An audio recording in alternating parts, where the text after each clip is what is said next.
সুধী দর্শক মন্ডলী, শুভ সকাল। আমি যুক্তরাষ্ট্রের নিউ ইয়র্ক থেকে আজকে কিছু করোনা আপডেট দেব। আজকে বিষয়টি খুবই গুরুত্বপূর্ণ, তবে শুরুতেই আমি বলে নেই, আমি যে সেশনগুলোতে আসি যুক্তরাষ্ট্রের সকালের এই সময়টুকু সকাল 11টার মতো বাজে, বাংলাদেশের সময় রাত 9টা। এই সময়ের যারা আমাদের দর্শক শ্রোতা আছেন তাদের জন্য সাধারণত আমি সাবজেক্টটি রাখি যেন বাংলাদেশের মানুষগুলো এই সকালের সেশনটা বেশি ক্যাচ করে, তো টার্গেটটা সেইভাবে। আবার যুক্তরাষ্ট্রের রাতের সেশনটাকে আমি করি যুক্তরাষ্ট্রের মানুষগুলোর জন্য, বাট এটি আসলে সবার জন্যই জরুরি, আমি সেই জন্য সেভাবে সাজাই। বেশ কিছুদিন ধরে দেখা যাচ্ছে, শোনা যাচ্ছে যে শ্বাস প্রশ্বাসে করোনা আক্রান্ত রোগী শ্বাস প্রশ্বাসের একটি বড় অংশ শ্বাস প্রশ্বাসে আক্রান্ত হয়, তারা এইটির জন্য প্রস্তুত আমরা কেউ ছিলাম না বা নাইও। তো এইটির জন্য আসলে প্রস্তুতি নেওয়া প্রয়োজন, বিশেষ করে বাংলাদেশ যুক্তরাষ্ট্রে এখন তো মোটামুটি অনেকেরই হয়ে গিয়েছে, তাদের জন্য কাজে লাগবে। কিন্তু যেহেতু বাংলাদেশে এখনো হয়নি, এইটি তাদের জন্য কাজে একটু বেশি প্রয়োজন মনে করি আমি। তো এই যে নিঃশ্বাসের জন্য যে এক্সারসাইজ বা ফুসফুসের ব্যায়াম, সেইটি নিয়ে কিছু বলবো আজ। তো ফুসফুসের নিজস্ব কোনো ব্যায়াম নেই, আমরা যখন শ্বাস নিই সেটি একটি প্রক্রিয়ার মাধ্যমে হয়, সেটি আমি বলছি। তার আগে বলে নিই, আপনারা যারা এই চ্যানেলটি দেখেন এটি ফেয়ারলি নিউ আপনাদের কাছে মনে হবে, কারণ এই আইডিটি আমার হ্যাক হয়ে গিয়েছিল। আমরা চেষ্টা করছি এই হ্যাকের পর্যায় থেকে বের হয়ে আসতে, আরো 1 সপ্তাহ সময় লাগবে। তো আমার একটি ইউটিউব চ্যানেল আছে যেটি আমি প্রায় 3 বছর ধরে রান করি। এটি শুধুমাত্র মেডিকেল লেকচারস 3 বছর ধরে আমি চালাচ্ছি। এমন কোনো রোগ নেই যেটি সাধারণ রোগ নেই যেটি আমরা এইটিতে রাখিনি। তো সেটি আপনারা চাইলে ভিজিট করতে পারেন। এটির নাম হচ্ছে ডাক্তার বাড়ি, DACTARBARI,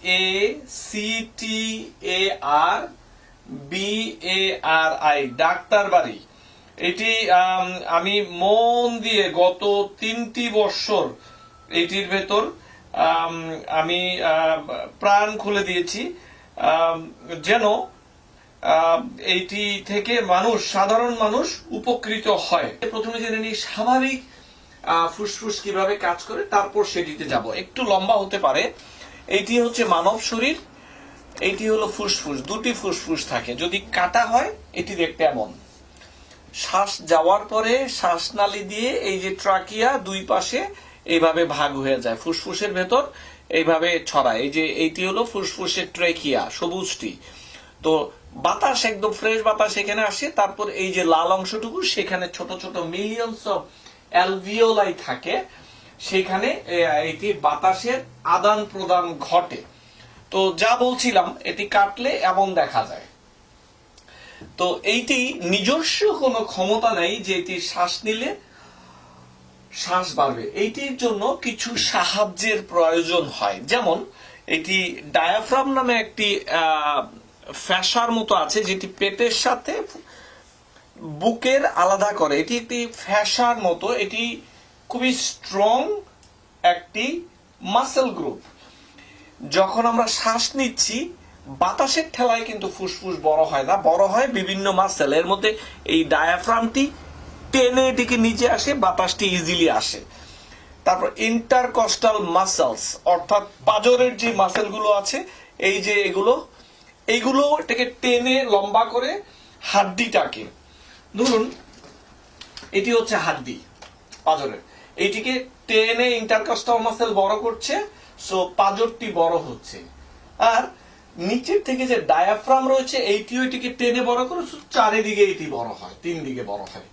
যা বলছিলাম, লক্ষ কোটি অ্যালভিওলাই আছে যেটির মধ্যে অক্সিজেনটি করে। তো আবার এই ডায়াফ্রামটিকে নিচে টামাতেও পেটের কিছু মাসেল আছে, এখানে রেকটাস মাসেল বানানোর, এরাও কিছু কিছু সাহায্য করে। ইদানিং তো বলা হয় যে থাই মাসেল গুলো যদি পাওয়ারফুল থাকে তাহলে শ্বাস নিতে সুবিধা হয়। তো অনেক সায়েন্স চেঞ্জ হচ্ছে দিনে দিনে। তো এই বেসিকটি জানা থাকলে আপনারা বুঝতে পারবেন যে কিভাবে কি হবে। তো ফুসফুস তো ফুসফুস এবং করোনায় কেন এতটা ইম্পর্টেন্ট এটা একটি জানা দরকার। করোনা ভাইরাস এই যে গলা, নাক বা গলা থেকে যে এটি এখানে কিছুদিন 3-4 দিন বসে থাকে, তারপর এটি আস্তে করে ফুসফুসে আসে, ফুসফুসে প্রদাহ তৈরি করে। প্রদাহ কিভাবে তৈরি করে? কারো কারো ক্ষেত্রে হালকা প্রদাহ, কারো কারো ক্ষেত্রে নিউমোনিয়া একদম পুরো ফুসফুসটি দুই পাশে একদম শেষ করে দেয়। হ্যাঁ, কারো কারো ক্ষেত্রে দেখা যায় যে এআরডিএস হয়, এআরডিএস অর্থাৎ একেবারে ম্যাসিভ সাইটোকাইন দিয়ে এটি নষ্ট করে দেয় পুরো ফুসফুসকে। কারো কারো ক্ষেত্রে দেখা যায় যে রক্ত জমাট বাঁধে এটির ভেতরে। তো এটি বিভিন্ন রকমের ক্ষতি এটি করতে পারে। তো যদি ফুসফুসটি ব্যায়াম ঠিক মতো করতে পারেন আর কিছুটা প্রোটেকশন অ্যাডেড পাওয়া যায়, এই সমস্ত ব্যায়ামগুলো যে একদম শুরু হলেই আপনি করে নিলেন তা নয়। এই মাসেলগুলোর পাওয়ার বাড়াতে হলে একটু আগে থেকে প্রস্তুতি নিয়ে করাই ভালো। তার মানে এই নয় যে আপনি করবেন না, করা প্রয়োজন, আমি বিশ্বাস করি। আসুন একটু জেনে নিই ঘটনাটা কি। কিন্তু এইরকম কোনো একটি ঔষধ নেই যেটি দিয়ে খেলে আপনি ভালো হয়ে যাবেন, আপনার ফুসফুসটি ভালো হবে। করোনায় আক্রান্ত রোগীর এই মুহূর্ত পর্যন্ত কোনো সেই রকম ওষুধ নেই যে ফুসফুসের পাওয়ার বাড়বে। তো যাই বলছিলাম যে কিছু সাধারণ জিনিস করতে হবে এবং কিছু স্পেসিফিক এক্সারসাইজ করতে হবে। সাধারণ জিনিস কি? পুষ্টিসম্মত খাবার খেতে হবে, সুষম খাদ্য খেতে হবে। হ্যাঁ, মাছ, মাংস, ডিম এই টাইপের জিনিসগুলো খেতে হবে। প্রচুর পানি খেতে হবে, সেটি প্রায় 1.5 থেকে 2 গুণ পানি সারাদিনে। মানুষের যে প্রয়োজন 6 গ্লাস, সেখানে 10, 11, 12 গ্লাস পর্যন্ত খেতে হয়। যারা ধূমপান করছেন ছেড়ে দিন ধূমপান। কিছু ঔষধ রয়েছে যেগুলো ফুসফুসের ক্ষমতাকে, মাসেলগুলোর ক্ষমতাকে কমিয়ে দেয়। যেমন কোলেস্টেরলের ওষুধ খেলে মাসেলে প্রদাহ হতে পারে, শ্বাসকষ্টের সম্ভাবনা থাকে। তার মানে এই নয় যে এটি এই মুহূর্তে বন্ধ করবেন, একটু সাবধানতা অবলম্বন করতে হবে। আর কিছু ঔষধ রয়েছে কিছু বডিতে, শরীরে ইলেকট্রোলাইটের ব্যালেন্স নষ্ট করে দেয়, সেইটিও খেয়াল রাখতে হবে। যেমন পটাশিয়াম কমে যায়, অনেক ঔষধ আছে সেগুলো। আর একটি বড় জিনিস হলো বি অ্যাক্টিভ। এইরকম একটি পরিস্থিতিতে পড়া মাত্র মানুষজন দেখি যে বিছানায় পড়ে যায়। এখানে একটি বড় মানসিক কম্পোনেন্ট আছে। এইভাবে বিছানায় পড়াটি আমি মনে করি যে একেবারে ঠিক নয়। বুঝলাম কষ্ট আছে, বুঝলাম আপনি অসুস্থ, কিন্তু সারাদিন বিছানায় পড়ে থাকবেন এইটি মানব না আমি। আমার ব্যক্তিগত পারসেপশন হচ্ছে যারা অ্যাক্টিভ তাদের বোধহয় এই রোগটি কাবু করতে পারে কম। আমি বারবার বলছি সারাদিন শুয়ে বসে থাকবেন না। দুর্বলতা ছিল, দুর্বলতা আছে, দুর্বলতা থাকবে। তার মানে এই নয় আপনি ফ্ল্যাট হয়ে যাবেন। হ্যাঁ, যারা একেবারেই পড়ে যাচ্ছেন অসুস্থ তাদের ব্যাপারটি অন্য, কিন্তু সবাই মিলে শুয়ে বসে থাকবেন এইটি হবে না। বাসার মধ্যে গুড়গুড় করেন যতটুকু সম্ভব, ব্রিদিং এক্সারসাইজ করেন, বি পজিটিভ। এই জিনিসগুলো সবার জন্য ইম্পর্টেন্ট। আর ঘরের ওয়েদারটি ঠিক রাখতে হবে। আপনি একটি গুমোট ঘরে থাকবেন, জানালা দরজা খোলা থাকবে না, বন্ধ থাকবে, এটি হবে না। জানালাটি একটু খুলে দিন, বাহিরে দেখুন কি হচ্ছে, একটু একটু পজিটিভ থাকতে হবে। এইটি একটি বড় মেসেজ সবার জন্য বলছি। এবং করোনা হলেই যে আপনি বাহিরে যেতে পারবেন না তা নয়, আপনি যাবেন, আপনার উঠোনে যাবেন, আপনার আশেপাশে যেন কেউ না থাকে, আপনি কিছু ধরবেন না, মাস্ক পরবেন, গ্লাভস পরে আপনি উঠোনে যান। আপনি ছাদে যেতে চান, আপনি আপনার মতো করে সময় বের করে একা যান। এটি আপনার জন্য বারণ নয়, আপনাকেও সুস্থ থাকতে হবে। ডেইলি এক্সারসাইজ, অর্থাৎ আপনি যদি বাহিরে ব্যায়াম করতে যেতে না পারেন, চেয়ারটি ধরে 5 বার উঠা বসা করুন, সেটিতেও কাজে দিবে। এই এক্সারসাইজ করার জন্য আপনাকে মাঠে ঘাটে যেতে হবে না, আমি বলছি না কখনোই। আরেকটি জিনিস, যারা অ্যাজমাতে বা হাঁপানি রোগে সাফার করছেন বা সিওপিডিতে, তারা খেয়াল রাখবেন এই সময় যেন অ্যাজমার ওষুধ কোনোভাবে বন্ধ না হয়। অ্যাজমা অবশ্যই নিয়ন্ত্রণে থাকতে হবে। আমি বেশ কিছু কল পাচ্ছি তারা অ্যাজমার ওষুধ নিচ্ছেন না। এটি একটি মারাত্মক জিনিস, যদি দেয়া হয় নিয়মিত নেওয়া উচিত। ফুসফুসের ভিতরে ছোট ছোট ছোট ছোট মাসেল আছে, তাদের ভিতরে প্রদাহ হয় এই অ্যাজমার কারণে। তো সেই ওষুধ যদি ঠিক মতো না নেন তাহলে কিন্তু বিপদ ডেকে আনবেন আপনারা নিজেদের জন্য। বাড়িতে একটি হিউমিডিফায়ার রাখুন। ফার্মেসিতে গেলে দেখবেন ছোট্ট একটি মেশিন, সেটির মধ্যে পানি ঢেলে এটিকে পানিটি বাতাসে ছড়ানো হয়। আপনি খুব সুন্দরভাবে এটি বাড়ির বাতাসটিকে পরিষ্কার বা সুন্দর রাখে। কেউ যদি হিউমিডিফায়ার না পান, বেসিনের মধ্যে পানিটি জোরে ছাড়লে হালকা গরম পানি যে ভাপ আসে, একটু মেন্থল ঢেলে সেটিও নিতে পারেন গরম পানিতে, সেটিও পরিষ্কার করবে। আর ফুসফুস কম্প্রোমাইজ হচ্ছে কিনা, আপনি অলরেডি করোনা হয়েছে এবং আপনি কিভাবে বুঝবেন যে ফুসফুসের অবস্থা ভালো কিনা? এক, শ্বাসকষ্ট হচ্ছে কিনা, দুই, কাশি মারাত্মক ভাবে বেড়ে যাচ্ছে কিনা, তিন, অক্সিজেন যদি চেক করেন দেখেন যে 90% নিচে, তাহলে বুঝতে হবে যে আপনার ফুসফুস সুস্থ নয়। অক্সিজেনের ব্যাপারটি খুব ইম্পর্টেন্ট আমি মনে করি। অক্সিজেন চেক করতে পারেন। আবার অনেকে বলেন যে কিভাবে চেক করব, মেশিন তো নেই। এটি সত্য, স্মার্টফোনের মধ্যে কিন্তু অ্যাপ আছে, পালস অক্সিমিটার নামে অ্যাপ আছে। এইটি স্বাভাবিকভাবে একজন যুবক বা যুবতী তার শ্বাস রেট 15 প্রতি মিনিটে, 15 থেকে 16, তাহলে কিভাবে হবে?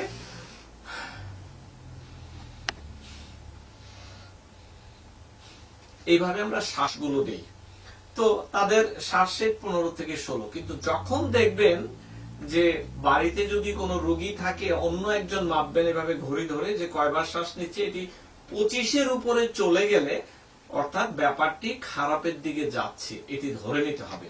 তখন আপনি অবশ্যই ডাক্তারের শরণাপন্ন হতে হবে। এটিও ইম্পর্টেন্ট।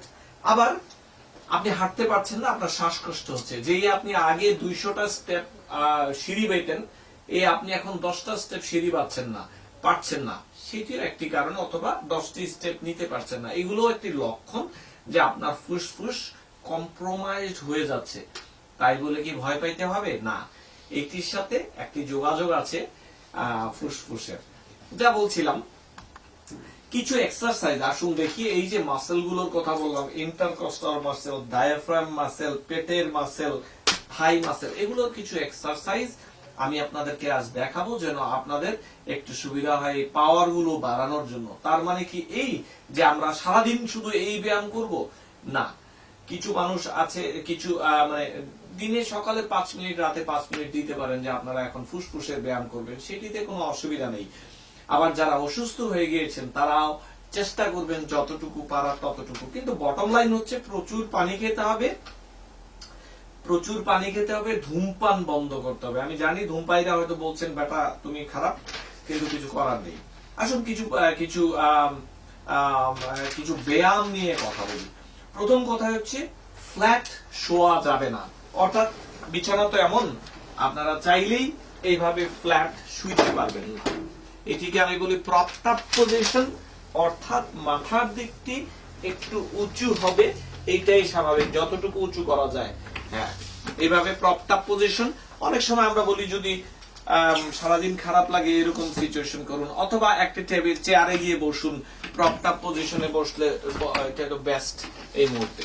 তো প্রপড আপ পজিশন অর্থাৎ এভাবে একটু বাঁকা করে শুবেন, তাহলে ন্যাচারালি ফুসফুসটি একটু নিচের দিকে থাকবে, একটু স্পেস পাবে, এইটিকে বলা হয় প্রপড আপ। যদি না পারেন মাথার নিচে 3টি বালিশ দিন, বালিশ দিয়ে আপনি প্রপড আপ পজিশনটি করুন, সেটি এক। যদি তাও না পারেন আপনি সোজা রেখে একটু বাঁ দিকটায় একটু করুন, সেটিতেও আপনার জন্য ভালো হবে যতটুকু সম্ভব হয়। এটি মাথায় রাখতে হবে, সারাদিন একই পজিশনে পিছনে শুয়ে থাকবেন, এইটি হবে না। তারপর যেটি করতে পারেন, বসে লম্বা লম্বা শ্বাস নিয়ে হোল্ড করুন।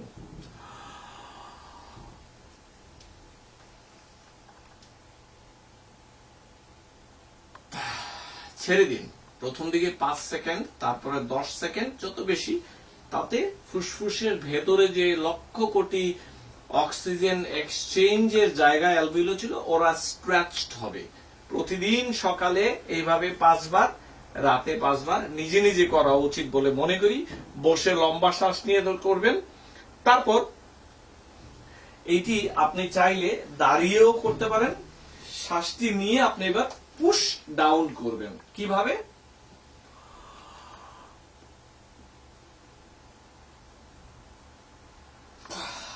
ছেড়ে দিন 5 সেকেন্ড পরে। শ্বাস আগেটি শ্বাস নিয়ে ধরতেন, ছেড়ে দিতেন। এবার দাঁড়ানোর পরে আপনি ম্যাক্সিমাম এফোর্ট দিলেন, শ্বাস নিয়ে পুশ ডাউন করলেন, খুলে গেল। এটি ইম্পর্টেন্ট, এটি ইম্পর্টেন্ট। সকালে 5 বার, রাতে 5 বার। এরপর যদি সম্ভব হয় জোরে জোরে শ্বাস নিন।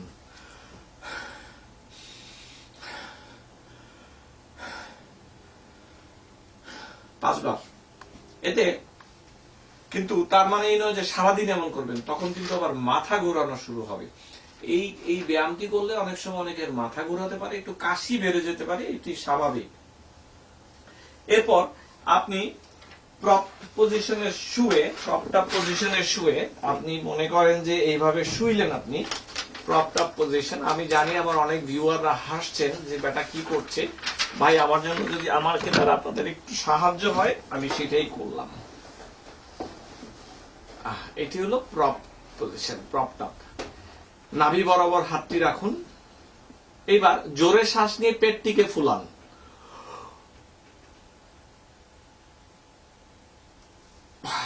ছেড়ে দিন। হাতটি কেঁদে চাপ দিন। জোরে শ্বাস দিয়ে, অর্থাৎ ন্যাচারালি আপনার স্পেস পাচ্ছে লাংস, তারপরে আপনি এটিকে ফুলিয়ে দিলেন। সকালে 5 বার, রাতে 5 বার এই ব্যায়ামটি করতে হবে। এরপর যেটি করতে হবে, আপনি সাইডে চাপ দিন, পাঁজর বরাবর চাপ দিয়ে এবার ফুলানোর চেষ্টা করুন এই চাপের বিরুদ্ধে। ছেড়ে দিন। সবগুলোই 5 বার 5 বার করে। আবার ছেড়ে দিন, হাত দিয়ে চেপে। হ্যাঁ, এরপর এখানে করুন এভাবে ধরে।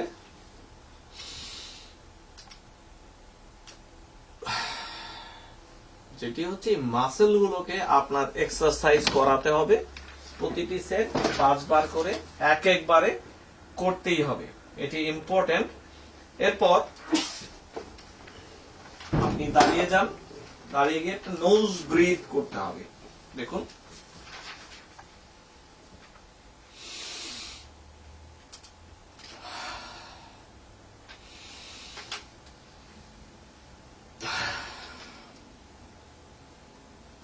এইটি করার সময়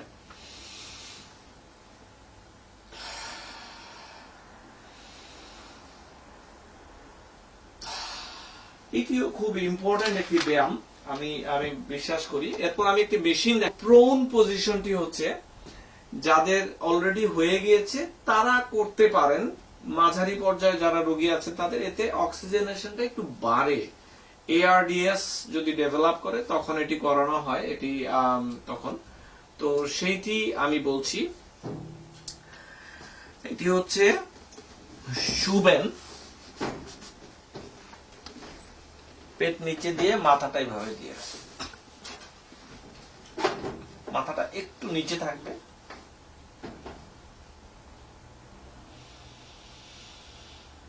জোরে শ্বাস নিয়ে শ্বাসটি ধরুন।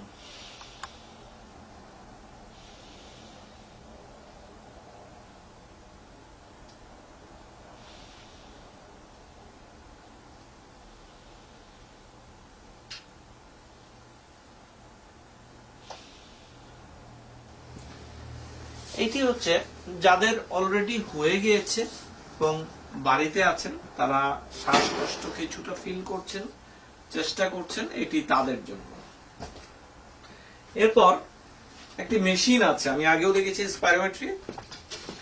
এইটি হচ্ছে, এই মেশিনটি অনেক ফার্মেসিতেই পাবেন, যারা পাবেন তাদের জন্য ভালো। সকালে 5 বার, দুপুরে 5 বার, রাতে 5 বার করতে পারেন। এভাবে নিয়ে ফু দিয়ে কাঁটাটি যতটুকু উঠানো যায় তত ভালো।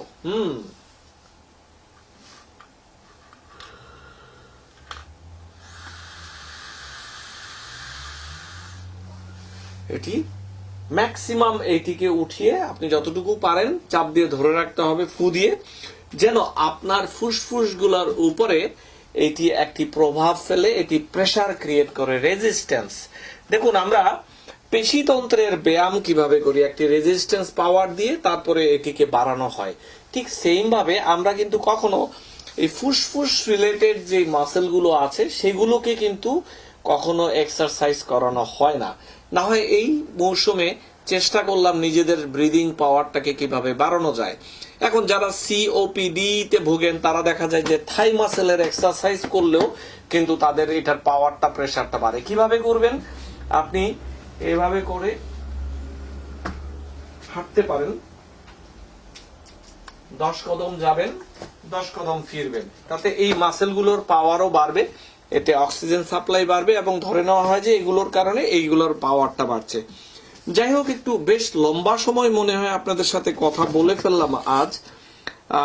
অনেক কিছুই কাভার করলাম, ভেরি ইন্টারেস্টিং সাবজেক্ট। আমার ধারণা এটি আপনাদের কাজে দেবে। আমরা এই ব্যাপারটি নিয়ে যেন প্যারানয়েড বা সন্দেহজনক ভাবে না হই যে আমরা সবাই মিলে জাতি এই এক্সারসাইজটি এখন থেকে শুরু করে দিব। হ্যাঁ, সময় পেলে করবেন, এটি ভালো। আর যারা করোনার লক্ষণ দেখা যাচ্ছে তারা অবশ্যই করা উচিত, প্রথম থেকেই করা উচিত বলে আমি মনে করি। প্রচুর পানি খাবেন, ধূমপান বন্ধ করুন, ধূমপান বন্ধ করুন, ধূমপান বন্ধ করুন। তো আশা করছি ভালো লেগেছে। ভালো লাগলে শেয়ার করুন, খুব জরুরি ব্যাপার এটি। আপনাদের ভালোবাসা আমাকে আরো সামনে যেতে সাহায্য করছে। আমি পরিষ্কারভাবে বলতে চাই, আমি এই সময়ের কোনো বীর নই, আমি আপনাদের মতোই মানুষ। আল্লাহ তাআলা আমাকে সেই আমার ভেতরে সেই শক্তিটুকু দিয়েছেন যেন বিপদে আমি মাঠ ছেড়ে না যাই। আমি এই ব্যাপারে প্রস্তুত এবং গত 4টি সপ্তাহ ধরে আমি আমার মতো করে চেষ্টা করে যাচ্ছি। আশা করছি সামনেও থাকবো। তো যে যেখানে থাকুন, সুস্থ থাকুন, ভালো থাকুন, পজিটিভ থাকুন। পজিটিভ হলেই আমরা এই যুদ্ধ থেকে বেঁচে আসতে পারবো। 1971-এ যেখানে আমরা কিছুই জানতাম না আমাদের লক্ষ্য কি হবে, আমরা 7 কোটি মানুষ আমরা ঝাঁপিয়ে পড়ে একটি দেশকে ছিনিয়ে এনেছি 9 মাসে। আর এখন 16 কোটি মানুষ, সাথে যোগ্য নেতৃত্ব আছে। আমাদেরকে পারতেই হবে। বিধাতার উপর ভরসা রাখুন। যুক্তরাষ্ট্রের নিউ ইয়র্ক থেকে বলছি, আমি ডক্টর ফেরদৌস খন্দকার।